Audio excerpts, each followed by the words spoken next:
Zaru guida Maya par la main, la ramenant vers la porte, espérant que sortir de la pièce mettrait fin à leur épreuve.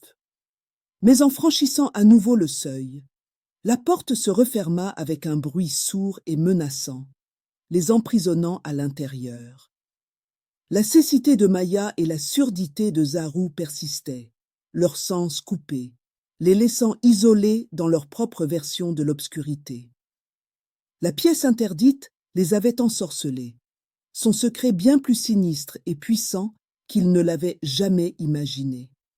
Maya, qui avait encore sa voix, criait fort, et Zaru, qui pouvait encore voir, frappait la porte encore et encore, espérant que quelqu'un soit à proximité. Mais ni le son de la voix de Maya, ni les coups de Zaru ne sortaient de la pièce. C'était un monde entièrement différent à l'intérieur. Dehors, à l'aube du jour de la cérémonie, le village était en effervescence d'activité et d'excitation.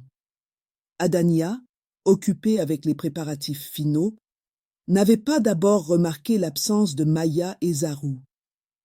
Mais au fur et à mesure que les heures passaient et que les jumeaux étaient introuvables, son inquiétude grandissait. Ils étaient toujours ponctuels, toujours là où elle avait besoin d'eux. Leur absence était totalement inhabituelle. « Nous n'avons pas vu Maya ni Zaru ce matin », murmura l'un des serviteurs, les sourcils froncés par l'inquiétude. Le cœur d'Adania se serra. Il n'avait jamais manqué une journée de travail, encore moins un jour si important. Elle organisa rapidement une recherche. « Cherchez partout », ordonna-t-elle, sa voix tendue par l'urgence. « Regardez dans les jardins, les réserves, chaque pièce de la maison. Trouvez-les. » Les serviteurs se dispersèrent, appelant les noms des jumeaux, leurs voix résonnant dans les couloirs et à travers les jardins. Mais il n'y eut aucune réponse, aucun signe de Maya ou Zaru. Les autres serviteurs vérifièrent les endroits habituels, la cuisine, le jardin, le chemin du marché, mais ne trouvèrent rien. Alors que le soleil montait plus haut, l'inquiétude se transforma en panique. Adania ressentait une angoisse grandissante dans sa poitrine. « Où pourrait-il être ?» murmura-t-elle pour elle-même, essayant de se souvenir de la dernière fois qu'elle les avait vus. Son esprit était envahi de possibilités, chacune plus effrayante que la précédente. Lorsque les invités commencèrent à arriver pour la cérémonie, toute la maison était en chaos. Cependant, Adania ordonna à ses serviteurs de ne mentionner la disparition des jumeaux à personne, ni au chef ni à leurs parents. Elle voulait garder ce secret au sein de la maison. Lorsque le jour céda la place au soir, sans aucun signe de Maya et Zaru, l'inquiétude d'Adania se transforma en peur. Elle savait que les jumeaux ne partiraient pas sans la prévenir, surtout pas aujourd'hui. Quelque chose n'allait vraiment pas. « J'ai cherché partout, mademoiselle Adania », rapporta le chef des serviteurs, son visage marqué par l'inquiétude. « Ils ne sont nulle part dans la maison ou sur le domaine. » L'esprit d'Adania se tourna vers la pièce interdite. Avait-il osé? Aurait-il pu? Elle repoussa cette pensée, trop effrayée par ce qu'elle pourrait signifier. Aurait-il pu aller au village pour quelque chose? Suggéra l'un des jeunes serviteurs, essayant de proposer une explication bénigne.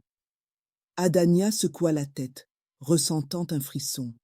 « Il m'aurait prévenu, » dit-elle doucement, son regard dérivant vers la maison, vers la pièce où personne n'était censé entrer. La recherche se poursuivit toute la nuit, les lanternes vacillant dans l'obscurité, tandis que les serviteurs et quelques invités volontaires fouillaient chaque recoin possible. Mais à mesure que la nuit avançait, l'espoir s'amenuisait. Adania se tenait près de sa fenêtre, regardant les silhouettes sombres des équipes de recherche, ressentant une peur profonde et glaciale. Elle savait que le village, sa maison, était plein de secrets, et elle redoutait que les jumeaux n'aient découvert quelque chose qu'ils n'auraient pas dû. Cette nuit-là, la maison semblait différente, plus lourde, comme si elle aussi ressentait l'absence des fidèles jumeaux. Adania se sentait seule, véritablement seule pour la première fois depuis la mort de ses parents, entourée de murmures et d'ombres et du poids d'un secret qu'elle ne comprenait pas complètement. Quelques jours passèrent depuis la disparition de Maya et Zaru, et l'atmosphère dans la maison d'Adania avait changé, passant de l'inquiétude à un silence tendu et inquiétant. Chaque matin n'apportait aucune nouvelle des jumeaux, et chaque nuit tombait plus lourde que la précédente. L'esprit vibrant qui animait autrefois la maison semblait avoir disparu avec eux. Puis quelque chose de bizarre et terrible commença à se manifester. Cela commença subtilement au début, une légère odeur désagréable qui semblait flotter dans les couloirs de la grande maison. Au début, Adania pensa qu'il pourrait s'agir d'un morceau de nourriture avarié ou d'un problème avec les poubelles, mais au fil des heures, l'odeur devint plus forte, plus âcre et indéniablement la senteur de la décomposition. Le cœur d'Adania se serra alors que l'odeur imprégnait chaque pièce, devenant si envahissante qu'il était impossible de l'ignorer. Les serviteurs murmuraient anxieusement entre eux, leurs visages crispés par la peur. « Quelle est cette odeur affreuse » murmuraient-ils, se couvrant le nez avec des chiffons en accomplissant leurs tâches. La maison, autrefois un lieu de chaleur et de rire, ressemblait maintenant à une grotte ombragée, remplie d'une puanteur oppressante. Adania errait dans sa maison, le visage tiré et pâle, ses pensées s'emballant. L'odeur semblait suinter des murs eux-mêmes, remplissant chaque recoin d'un sentiment de malédiction imminente. Le soir du 3e jour, l'odeur était devenue insupportable. Les serviteurs parlaient à peine en se déplaçant, les yeux écarquillés de peur. Ils savaient qu'une telle odeur ne pouvait signifier qu'une chose, et personne n'osait le dire à voix haute. Au cœur de la nuit, Adania était allongée dans son lit, l'odeur infiltrant sa chambre, lui retournant l'estomac. Il était impossible de dormir, son esprit hanté par des visions de ce qui pouvait causer une telle puanteur. La pièce interdite lui revint en tête, sa porte fermée à clé, ses secrets enfermés à l'intérieur. Était-ce possible? Son cœur battait à tout rompre à cette pensée. Le lendemain matin, ne pouvant plus le supporter, Adania appela sa servante de confiance. « Cela ne peut plus continuer, » dit-elle fermement, essayant de masquer sa peur par de la détermination. « Nous devons trouver la source de cette odeur. C'est insupportable. » Au fur et à mesure que la journée avançait, la tension dans l'air s'épaississait, la puanteur nauséabonde planant comme un nuage sur la maison. Les visages des serviteurs étaient marqués par la terreur, chacun se demandant s'ils seraient les prochains à disparaître, engloutis par les sombres secrets de la maison. Le soleil se coucha sans résolution, la maison enveloppée non seulement dans l'obscurité, mais aussi dans une peur palpable de l'inconnu. Des murmures remplissaient les couloirs, des spéculations de malédiction et de fantômes en colère venus de l'au-delà. Adania sentait le poids de l'héritage de sa famille peser sur elle, la vérité cachée de sa maison devenant un fardeau qu'elle ne pouvait plus porter seule. Lorsque l'aube se leva sur le village, le chef des serviteurs, accablé par la mauvaise odeur et poussé par la peur pour la sécurité de tous dans la maison, prit une décision qui allait tout changer. Il quitta discrètement la maison et traversa le village encore endormi pour demander conseil aux anciens.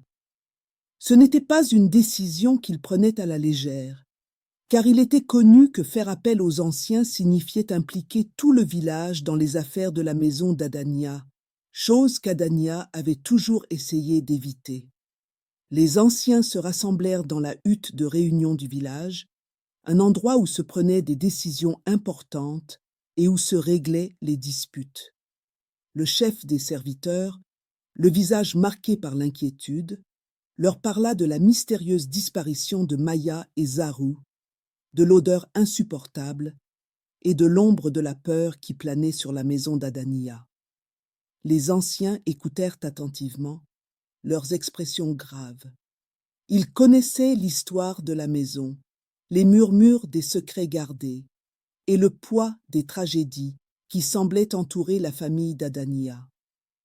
Après un moment de discussion silencieuse entre eux, ils décidèrent qu'il était temps d'intervenir, car la sécurité de tout le village pourrait être en jeu. Conduit par le chef des anciens, un groupe se rendit à la maison d'Adania. Adania fut surprise par leur apparition soudaine, mais comprit la gravité de leur visite. Le chef des anciens, avec une voix à la fois douce et ferme, s'adressa à elle. « Adania, tu es un membre précieux de notre village, et ton bien-être ainsi que celui de ta maison nous concerne tous. Nous devons fouiller la maison de fond en comble pour découvrir l'origine de ce trouble. » Adania, sentant le poids des secrets de ses ancêtres peser sur elle, hocha la tête en silence. Avec les anciens, les serviteurs reprirent la recherche, maintenant avec un air de solennité et de détermination. Poussés par la présence des anciens, ils passèrent chaque pièce en revue jusqu'à ce qu'il n'en reste plus qu'une, la pièce interdite. Adania hésita devant la porte, son cœur battant la chamade. Le chef des anciens remarqua sa réticence et demanda doucement « Qu'y a-t-il derrière cette porte, Adania ?» Adania déglutit avec difficulté, sa voix à peine un murmure. « C'est un lieu de vieux secrets de famille, des secrets que même moi je ne connais pas.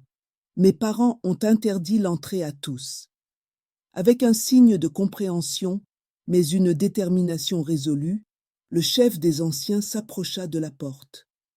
Avant qu'il ne la touche, Adania s'écria « Non, s'il vous plaît, n'ouvrez pas la porte, c'est un secret de famille que je ne connais pas. » Sa supplication resta en suspens dans l'air, mais c'était trop tard. L'ancien tourna la poignée, le verrou se déclenchant comme s'il avait attendu ce moment. La porte s'ouvrit, et le groupe fut immédiatement frappé par l'odeur épouvantable. Ils entrèrent dans la pièce, regardant autour d'eux. Là, dans la pièce simple, la triste vérité se révéla. Les corps de Maya et Zaru gisaient sans vie sur le sol, leurs visages paisibles mais pâles. Une vague de tristesse envahit la pièce, la réalité de leur sort provoquant des exclamations et des murmures parmi la foule rassemblée. Les anciens du village se tournèrent vers Adania, leurs visages mêlant tristesse et inquiétude. Il était maintenant clair que quelque chose de sombre et de mystérieux avait coûté la vie à deux âmes innocentes entre ces murs. Adania, les larmes coulant sur son visage, ne pouvait que secouer la tête, ses pires craintes se réalisant. Cette découverte marqua un tournant, alors que le village se rassembla pour pleurer la perte de Maya et Zaru et pour soutenir Adania dans son temps de deuil. Les secrets de la pièce interdite n'étaient plus des secrets, et les ombres qui avaient plané sur la maison commencèrent à se dissiper, chassées par la lumière de la vérité et la compassion de la communauté. La découverte des corps de Maya et Zaru dans la pièce interdite envoya des ondes de choc à travers le village. Le chagrin se transforma rapidement en colère, alors que les murmures se répandaient comme une traînée de poudre. Au matin, ces murmures s'étaient transformés en un sombre nuage de suspicion qui planait uniquement sur Adania. Alors que les villageois se rassemblaient sur la place centrale, les murmures se faisaient plus forts. « Comment une telle chose a-t-elle pu arriver sous son toit ?» demanda une personne. « Elle devait savoir », accusa une autre. L'idée prit racine qu'Adania avait peut-être utilisé les jumeaux pour un sombre rituel afin de renouveler la richesse de ses parents, une continuation des pratiques mystérieuses censées faire partie de l'héritage de sa famille. Malgré ses protestations et ses supplications d'ignorance, la peur et la colère de la communauté étaient inébranlables. Adania se tenait au milieu de la place du village, entourée de ses voisins autrefois amicaux, qui la regardèrent maintenant avec des yeux remplis de jugement et de peur. Les anciens du village, pressés par la fureur de la foule, appelèrent à une décision. « Nous devons nous assurer qu'une telle tragédie ne se reproduise plus jamais, » annonça gravement le chef des anciens. « Adania, tu es accusé de garder des secrets sombres qui ont conduit à la mort de 2 des nôtres. Que dis-tu pour te défendre ?» Adania, accablée par la mer de visages hostiles, pouvait à peine parler. « Je ne savais rien de cette obscurité dans cette pièce, » cria-t-elle, sa voix tremblante. « J'ai respecté les souhaits de mes parents de la garder fermée, comme ils l'ont demandé. Je suis innocente de ces accusations. » Ces mots, cependant, tombèrent dans l'oreille d'un sourd. La douleur de la perte était trop grande et le besoin de blâmer trop fort. Le village, aveuglé par le chagrin et agité par la peur, prit une décision fatidique. « Pour la sécurité de nous tous, nous ne pouvons pas permettre à cette ombre de planer sur notre village, » déclara un ancien. Alors que le soleil commençait à se coucher, projetant de longues ombres sur la place, la sentence fut exécutée. Adania fut attachée à un poteau en bois à la lisière du village. Malgré ses supplications continues pour obtenir de la clémence et de la compréhension, l'air résonnait du son du silex frappant l'acier. Des larmes coulaient sur le visage d'Adania alors que les premières étincelles atteignaient le bois sec empilé autour de ses pieds. Le feu prit rapidement, et alors que les flammes commençaient à monter, le désespoir d'Adania se transforma en fureur. « Je maudis ce village !» cria-t-elle par-dessus le rugissement du feu. « De la même manière que vous m'avez accusée à tort, puissiez-vous aussi faire face à de fausses accusations et ressentir la même rage impuissante. » Sa fin tragique fut accueillie par le silence de la foule, dont beaucoup regardaient maintenant avec un mélange d'horreur et de remords. Les flammes l'engloutirent. Le ciel au-dessus était sombre, et un vent froid balayait la place, comme si la nature elle-même pleurait l'injustice grave commise cette nuit-là. Le village ne célébrait pas la justice. Il pleurait une perte plus profonde et plus grave qu'il ne le comprenait.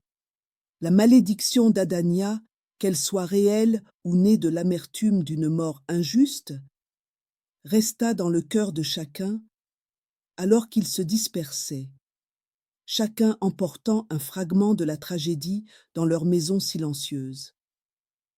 Le souvenir de la chaleur du feu et des derniers cris angoissés d'Adania hanterait le village pour les générations à venir. Les années passèrent, et la triste histoire d'Adania devint un sujet que les villageois ne mentionnaient qu'à voix basse.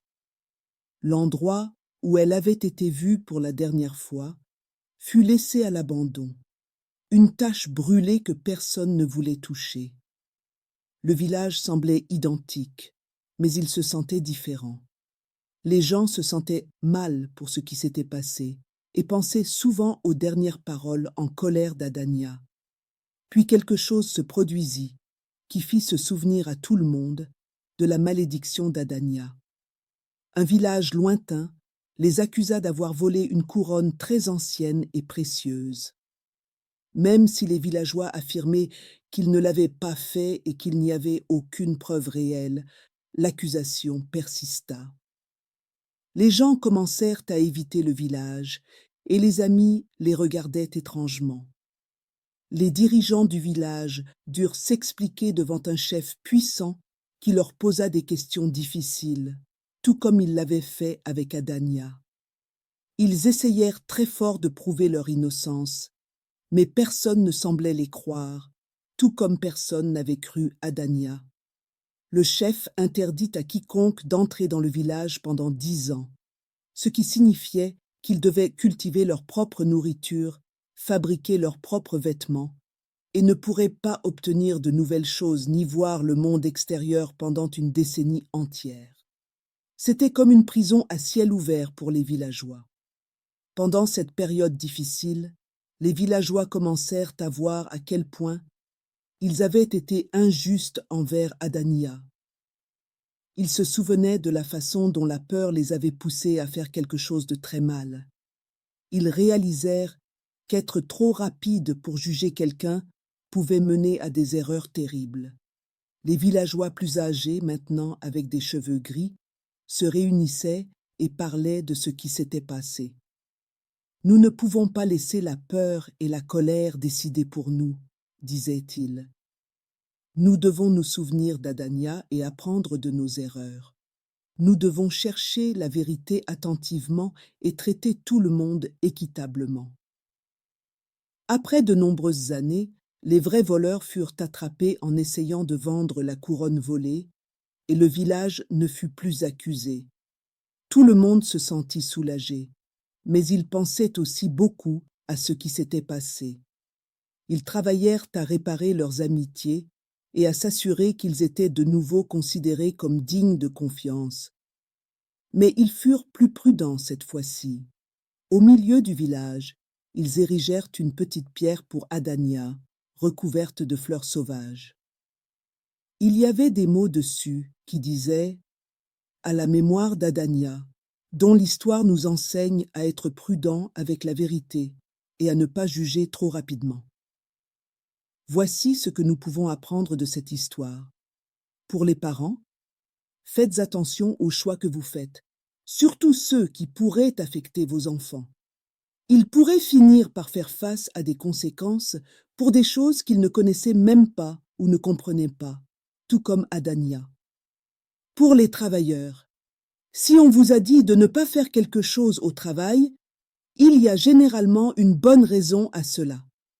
Rappelez-vous de Zarou et Maya et de la pièce interdite qu'ils ont pénétrée. Ignorer les règles a conduit à de gros problèmes qui ont finalement coûté leur vie. Alors suivez toujours les règles pour rester en sécurité et éviter les ennuis. Pour les communautés, il est facile de laisser la colère ou la peur prendre des décisions pour nous. Mais cela conduit souvent à des erreurs et des actions injustes, comme ce qui est arrivé à Adania. Au lieu de cela, nous devrions prendre le temps d'écouter tous les côtés d'une histoire et vraiment comprendre ce qui se passe avant d'agir. De cette façon, nous pouvons faire des choix justes et sages et éviter de blesser les autres à cause de malentendus ou de jugements hâtifs.